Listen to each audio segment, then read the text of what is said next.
अपने आप को बचाने के लिए गुंडों ने पहने डॉक्टर के कपड़े और पहुंचे हॉस्पिटल, जहां पर किया ईशा का मुंह बंद करने की कोशिश। जी हां दोस्तों, दंगल टीवी के मोस्ट पॉपुलर टीवी सीरियल पति ब्रह्मचारी की कहानी में आने वाला है काफी इंटरेस्टिंग मोड़। कहानी की शुरुआत होती है उसी गुंडे से जिसने सूरज को मारने के मकसद से गाड़ी आगे बढ़ाई थी, लेकिन ईशा बीच में आ जाती है। वो गुंडा अपने अड्डे पर होता है, तभी टीवी पर न्यूज आती है कि सड़क हादसे में जो महिला घायल हुई है उसकी हालत बहुत ज्यादा गंभीर है, लेकिन वो अभी भी जिंदा है। ये सुनते ही गुंडे के पैरों तले जमीन खिसक जाती है, उनके पसीने छूट जाते हैं। वो डर जाते हैं और सोचते हैं कि अगर ईशा होश में आ गई और उसने सूरज को बता दिया कि एक्सीडेंट मैंने किया है, तो सूरज मुझे जिंदा नहीं छोड़ेगा। इससे पहले कि सूरज को सच का पता चले, मुझे ईशा का मुंह हमेशा के लिए बंद करना ही पड़ेगा। बस फिर क्या होता है, वो गुंडा डॉक्टर का एप्रन पहनता है, चेहरे पर मास्क लगाता है और पहुंच जाता है सीधा सिटी हॉस्पिटल। दूसरी तरफ घर में टीवी पर जब न्यूज चल रही होती है, तो न्यूज में सूरज और बाकी घर वाले ईशा के एक्सीडेंट की खबर देखते हैं तो उनके पूरी तरीके से होश उड़ जाते हैं। उनके पैरों तले जमीन खिसक जाती है और वो तुरंत ही हॉस्पिटल की ओर निकल देते हैं। हॉस्पिटल पहुंचते ही देखते हैं कि ईशा जो कि बेड पर लेटी होती है और उसके मुंह पर ऑक्सीजन लगी होती है। बहुत बुरी तरीके का सन्नाटा होता है। तभी दरवाजा धीरे से खुलता है और वो गुंडा दबे पांव अंदर आता है। वो ईशा को घूर घूर कर देखता है और मन ही मन कहता है कि सॉरी मैडम, मेरी दुश्मनी आपसे नहीं थी, लेकिन अब मुझे अपनी जान बचाने के लिए तुम्हारी जान लेनी ही पड़ेगी। गुंडा पास पड़ा तकिया उठाता है और धीरे धीरे ईशा के चेहरे की तरफ बढ़ाता है। वो तकिया उसके मुंह पर दबाने ही वाला होता है कि उसकी सांसें रुक जाएं। तभी अचानक कमरे का दरवाजा जोर से खुलता है। सूरज बदहवास हालत में अंदर भागता है, ईशा ईशा करके जोर जोर से चिल्लाता है। सूरज की आवाज़ सुनते ही गुंडे बुरी तरीके से घबरा जाते हैं। उसके पास भागने के अलावा कोई रास्ता नहीं बचता। वो फुर्ती से पीछे मुड़ते हैं और खिड़की के पास लगे बड़े से पर्दे के पीछे छिप जाते हैं।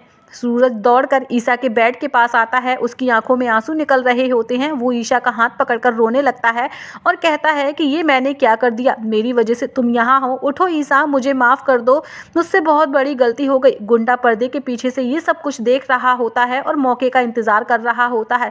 उसे डर है कि कहीं ईशा को होश ना आ जाए। तभी वहां पर एक नर्स आ जाती है। सूरज को वहां पर रोता देख वो काफी ज्यादा भड़कने लगती है। नर्स सूरज को डांटते हुए कहती है कि आप हैं कौन और परमिशन के बिना आप अंदर आए तो आए कैसे, बाहर निकलिए यहाँ से।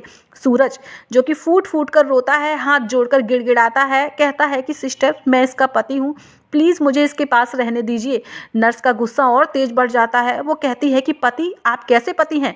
आपकी पत्नी कल रात से मौत से लड़ रही है, पूरा शरीर उसका बुरी तरीके से जख्मी है, इतना खून निकल चुका है और आप अब आ रहे हो। कहाँ थे आप इतनी देर तक? सूरज शर्मिंदा होकर सिर झुका लेता है। तभी नर्स एक बहुत बुरी खबर सुनाती है कि देखिए, इनका बहुत ज़्यादा ब्लड लॉस हो चुका है। इनकी जान बचाने के लिए हमें अभी इसी वक्त ओ नेगेटिव ब्लड चाहिए। ये ग्रुप हमारे ब्लड बैंक में ख़त्म हो चुका है। अगर खून नहीं मिला तो हम इन्हें नहीं बचा पाएंगे। आप जल्द से जल्द इस ब्लड का इंतज़ाम कीजिए। आप कहीं से भी इंतज़ाम करके हमें दीजिए। सूरज पागलों की तरह कमरे से बाहर भागता है। बहुत बुरी हालत हो जाती है सूरज की, ताकि खून का इंतजाम वो कर सके। जैसे ही सूरज बाहर निकलता है, पर्दे के पीछे छिपे गुंडों को चैन की सांस मिलती है, लेकिन अभी वो बाहर नहीं निकलता। जिसके बाद हमें कहानी में देखने को मिलता है जबरदस्त ट्विस्ट। हॉस्पिटल के कॉरिडोर में सूरज की टक्कर बिंदिया से होती है। बिंदिया को पता चल जाता है कि ईशा को ओ नेगेटिव खून की जरूरत है और इत्तेफाक से बिंदिया का ब्लड ग्रुप भी ओ नेगेटिव है। बिंदिया सूरज को रोकती है और कहती है कि रुक जा सूरज, तुझे खून चाहिए ना, वो मेरे पास है, लेकिन मेरी एक शर्त है। सूरज हैरान होकर बिंदिया की तरफ देखता है। बिंदिया मुस्कुराते हुए कहती है कि मैं ईशा को अपना ब्लड तो दे दूंगी, उसकी जान भी बचाऊंगी, लेकिन बदले में तुम्हें दोबारा वही चीज करनी होगी जो मैं तुमसे कहूंगी।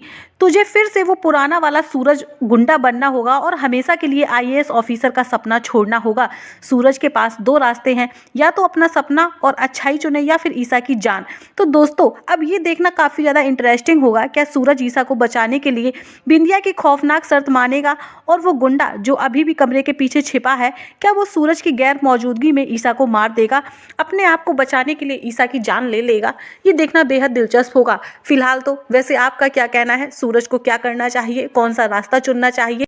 अपनी राय जरूर बताइएगा। दोस्तों वीडियो अच्छा लगे लाइक कमेंट शेयर करना मत भूलिएगा। साथ ही सीरियल से जुड़ी हर एक लेटेस्ट अपडेट पाने के लिए हमारे चैनल अरु एक्सप्लेन को जरूर सब्सक्राइब कर लीजिएगा। फिलहाल तो दोस्तों पति ब्रह्मचारी की कहानी जो है वो काफ़ी ज़्यादा इंटरेस्टिंग होने वाली है। अब आगे की कहानी क्या है ये जानने के लिए हमारे चैनल को सब्सक्राइब करना बिल्कुल भी मत भूलिएगा। फिर मिलूंगी आपसे मैं नेक्स्ट एपिसोड